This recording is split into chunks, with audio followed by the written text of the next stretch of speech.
Hello everyone. Ayan, pasok.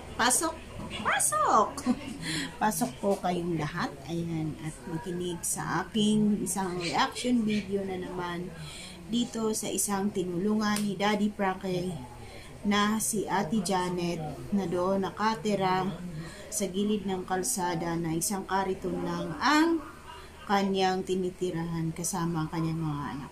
Bago ang lahat, mag-intro muna tayo.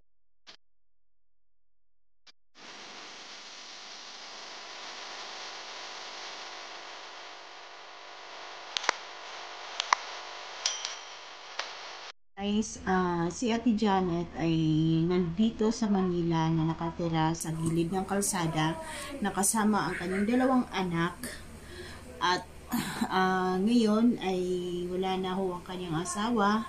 Sa kasamaang palad ay inatake po ang kanyang asawa na isang jeepney driver. So ngayon ay paano ito nakarating kay Daddy Frankie? So meron tayong kababayan or kapwa natin Pilipino na kumontak or tumawag kay Daddy Frankie na humingi ng tulong para doon kay Ate Janet at ang kanyang mga anak. So nakakalungkot lang dahil sila ay walang tirahan. So paano pag mainit, umulan, paano sila natutulog? So sa kwento ni Ate Janet, ang dalawa niyang anak ay natutulog nga doon sa loob ng karito na ginawa lang niya ng parang bubong, tapos siya ay natutulog sa upuan. So pag umulan ay hinahawakan lang niya itong payong para hindi sila mabasa. So ngayon nagkaroon naman siya, naghanap buhay naman siya. So dahil nga ay muntik na maaksidente, yan ang mahirap dito guys pag nakikita talagang bahay, no? Kasi naririnig niyo yung mga background aw-aw, mga kapitbahay, mga marites dyan. So ito na nga guys, ay nagkaroon naman ng hanap buhay si Ate Janet.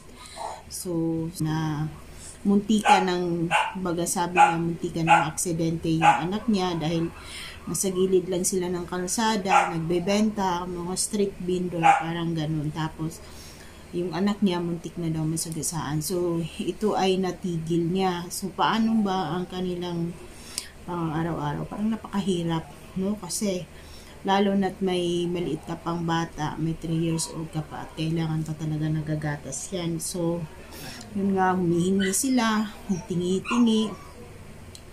So kahit paano meron naman nagbibigay. So ito nga ay humihiling si Ate Janet ng pangkabuhayan ulit at matitirahan. So sa Manila kasi napakahirap ng tirahan, parang studio type lang siya tulad ng aming tirahan ngayon.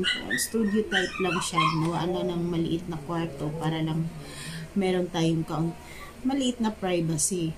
So napakahirap po mangupahan dito sa Manila at ang hirap tumira din sa Manila kapag hindi tayo marunong dumiskarte o maghanap buhay ng maayos. Talagang nganga talagang sa bangketa ka dadamputin.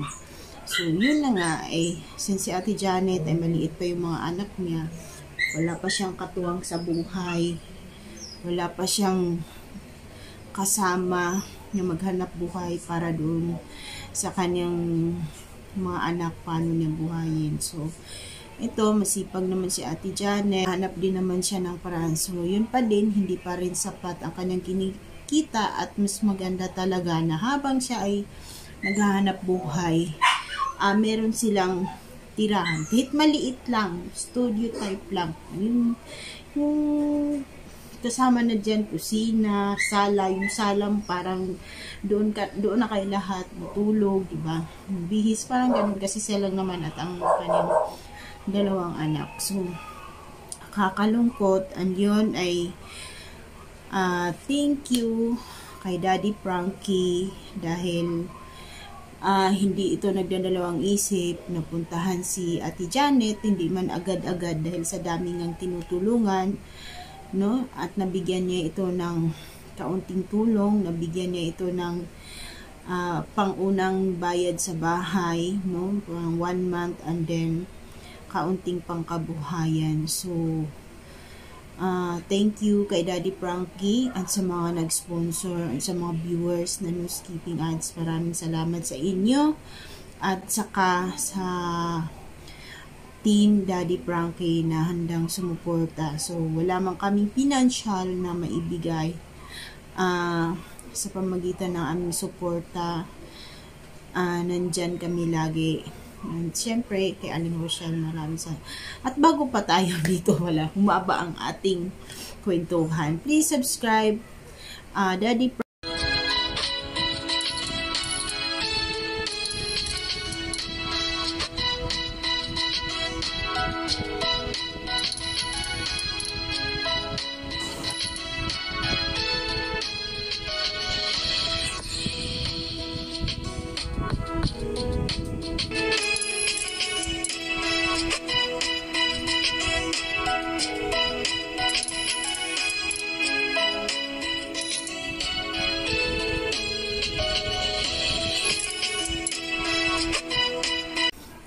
Huwag niyo pong kalimutan na panoorin din ang aming mga upload video dahil nakakatulong din ito sa amin and darating din ang araw na medyo makaraos din kami. Kami naman ang mamahagi ng aming mga blessings ng sobra-sobra.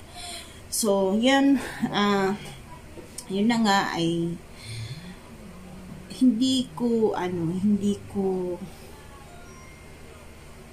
ko maisip sa sarili ko kung kayanin ko yung ganung sitwasyon, lalo na't maliit pa yung mga anak mo. Pero siguro kung nandyan na talaga, wala ka ng choice kundi maghanap buhay, no? Napaka ni Ate Janet, despite sa kanyang kapansanan, dahil nga yung yung paa niya may diferensya. So naghahanap buhay. Bakit hindi natin tularan yung mga taong ganito na naghahanap buhay ng maayos, no?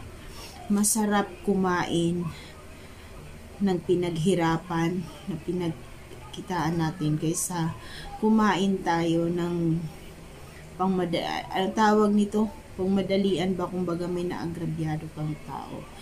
So, yun nga, Ate Janet, pagbutihan mo yung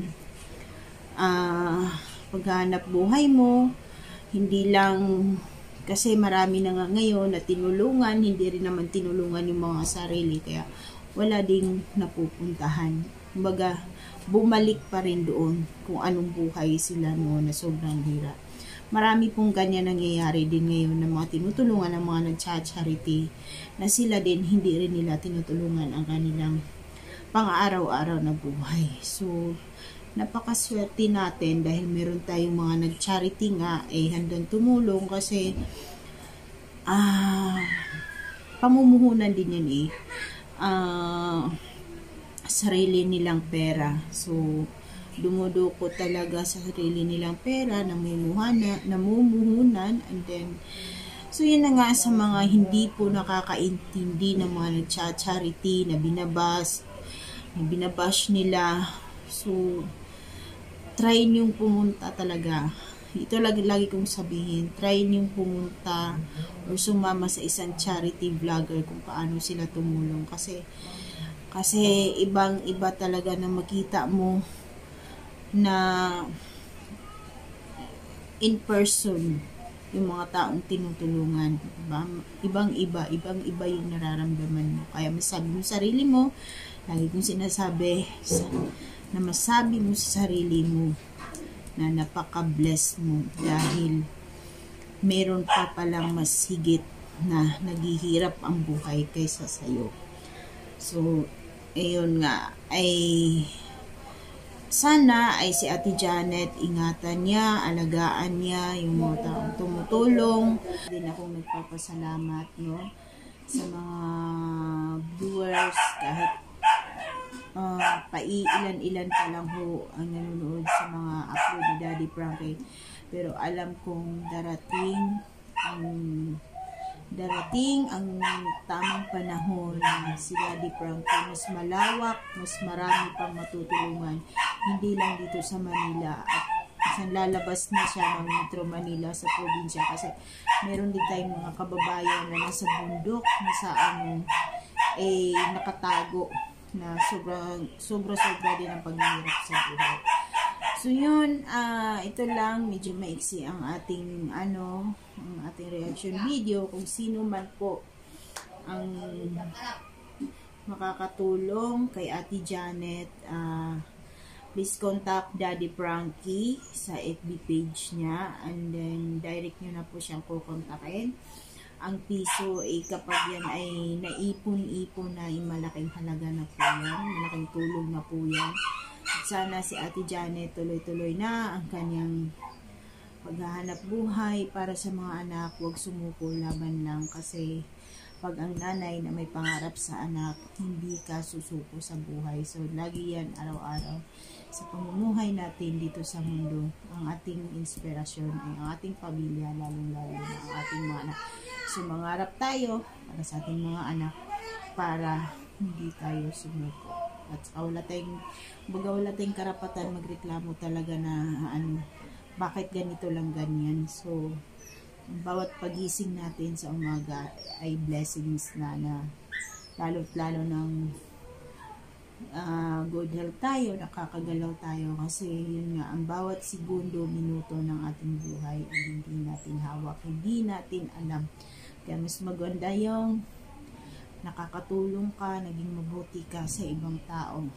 Again and again, thank you so much, God. Maraming salamat, Lord, sa biyayang ipinagkaloob mo sa amin, kay Daddy Frankie and the family, at sa kanyang napaka-supportive na wife na si Aling Rochelle Official, at ang buong team Daddy Frankie, at sa mga sponsor, viewers, no skipping ads.